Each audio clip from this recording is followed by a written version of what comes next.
What's happening? Welcome back to the Past Alive. Thank you all for joining me. As it is the first of the month, that means it's time to look for the legendary Frank Thomas NNOF front error card in 1990 tops. And we don't have a full box to rip open tonight. We just have 3 measly jumbo packs, although they do have 106 cards per pack.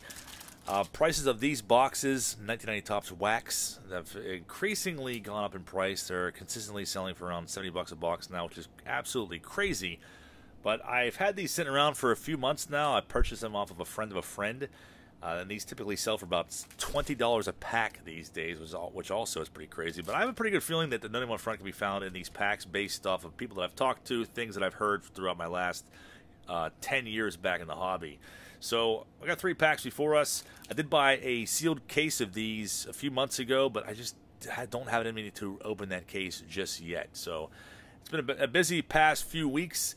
I have not been able to get my hands on any other 90 tops. So that's why we're not going to rip these live. We're going to do a standard video here. It's not going to be a very long one. The most recent NNOF front air sold on eBay for almost $13,000 just a couple weeks ago. It was a BGS 8. I think it sold for $12,800, which is typically the going rate for that kind of grade. But maybe I'll get lucky tonight and I'll find it in these 3 random packs. So every one of these jumbos has 2 of these insert cards of Jim Abbott, second-year card, and Mike Devereaux. We got a dorky Ken Phelps starting it off. The card's going to be upside down here. The precursor in wax is, of course, Curt Schilling. There's Robin Ventura, second year. Nolan Ryan, 5,000 Ks. Ozzie Smith, Tyler Houston rookie card. There's Charlie Hayes. Johnny Bench, turned back the clock to 1970. Fred Lynn. Another Nolan Ryan, 5,000 Ks. I keep my eyes peeled for this Frank Thomas because I don't think Schilling is before him. Devious Antics of Tom Candiotti. Eric Hetzel looking rather dorky. Ron Karkovice, older than time itself. Chris Carpenter, there's Will McGee. Mike Fitzgerald with a printing blemish that I'm obsessed with, as you can imagine. Jim DeShays, Bernansky. There's Hojo. The card always seemed to be the card advertising this product. From what I've seen over the years, there's Pat Sheridan, Devon White, Joey Meyer, Mike Scott, Deep in Thought. Ron Darling, Glenn Braggs, and Oral Hershiser ends the first one. But we got another big bulbous stack to go through here now. Coleman Record Breaker starts it off. Candelaria, there's Donnie Baseball. Always good to see Donnie. Mike Schmidt turned back the clock to 1980. Tom Glavine. There's Jack Morris. Todd Zeal. That was a freaking hot card back in 1990. Definitely screw-down worthy then. Nolan Ryan, 5,000 Ks once again. Milt Thompson, and look at that.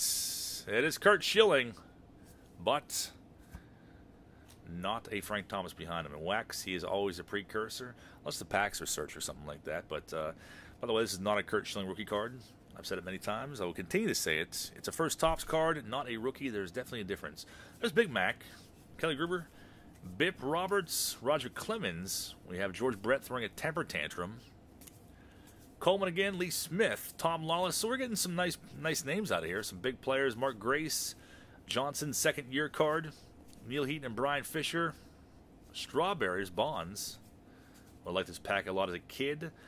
There's Rance Mullenix, imitating a baby bird. And Claudel Washington. So the first pack, we got some big names, some decent cards, 3 Nolan Ryans, but no Frank Thomas. Let's see if we can turn that luck around. Pretty big, thick stack. Treble Horn, Doug Jones. We have Dave West. Mike Stanley. That card always cracks me up. But Shed Mickey Weston rookie card shows up. If you watch these videos in this channel, then you know the hype behind that Mickey Weston. Mark Gardner rookie card. Kevin Wickender. There's Dave Martinez. I'm sure we'll see and declare some Mandela effects from this Rip Spanky LaValliere. Keeping an eye on the borders for the Frank Thomas. Joe Price, there's Steve Wilson, Greg Olson, Kurt Manwaring, Alan Trammell. There is the Crime Dog, Bobby Bonilla, Ed Whitson, who's definitely an omen here. Dale Murphy, there's Jose Lean, my personal favorite as a kid. Roberto Kelly, Tim Raines, Drebeck, and Eddie Murray. On to the next one.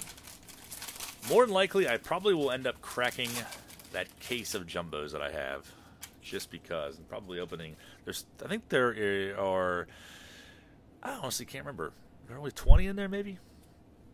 So our inserts for this pack, I'm hoping for a Griffey. There's Bob Malacky and Sheffield. That's not a bad one at all. Goose Gazzo. But we haven't seen any rookie cards yet of like Juan Gonzalez or Larry Walker. Lee Mazzilli. Jim Clancy. Spanky LaValliere once again. Smoltz, second year.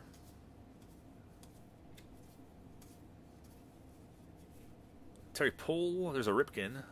Rob Dibble. A pulsating jugular vein. It's making me uncomfortable. Penalty, there's Paul O'Neill for Mikey G. Ripken. Alex Trevino. Jay Bell, always liked that card as a kid. I want to say I had him sign that at a Pirate Fest back in 1990 or 91. There's the Hawk for Corey. Johnny Ray, Tony Gwynn, Stan Javier, and that ever so impressive unibrow. Vaughn Hayes, hate him as a kid, still hate him, and I don't know why. And no Frank Thomas in that pack.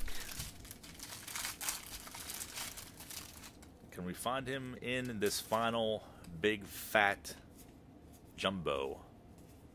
It's like same collation as the last one. Kurt Ford. Spanky LaValliere 3 times. I refused to put him on the Omen list as a kid. I was a big Spanky fan, and I liked even more so that he was a huge TMNT fan. There's Henderson. Chris Sabo, of course, shows up. Joe Oliver having a time of his life. Quisenberry with some sort of strange blemish on here that I am absolutely obsessed with. Quiz was definitely an Omen. Yeah, the printing on these ones, there's definitely a bunch of blemishes. Joe Oliver with some sort of apparition behind him. I'm not sure if the regular card looks like that. I don't remember seeing that. Fernandez is definitely blurry. Molitor is definitely a little bit blurry. Paul Gibson. Photo looks like it was taken in like 1863. R.J. Reynolds. The Necklace Wonder, Davey Johnson. Johnny Ray once again. Unibrow King, Vaughn Hayes, and Walt Weiss with a 2 ding corners. My luck is about to run out, unless I can find it in these next 53 cards. The gum looks pretty good, but I'm not going to eat it. I'll spare your guys' ears. Show me a Griffey. Andy Bennis. I would have probably rather had that over Griffey back in 1990. So we're seeing some new faces now. It could be a good thing. Checklist card, A. Bartlett Giamatti coming up. Delano the Shield rookie card was one that I definitely cherished back in 1990. Can we find a Thomas? We'll look for a brighter color border. Roberto Alomar.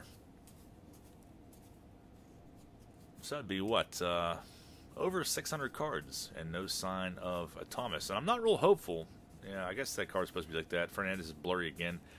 Quisenberry, the real card definitely does not have that line across it. I've seen that card hundreds of times.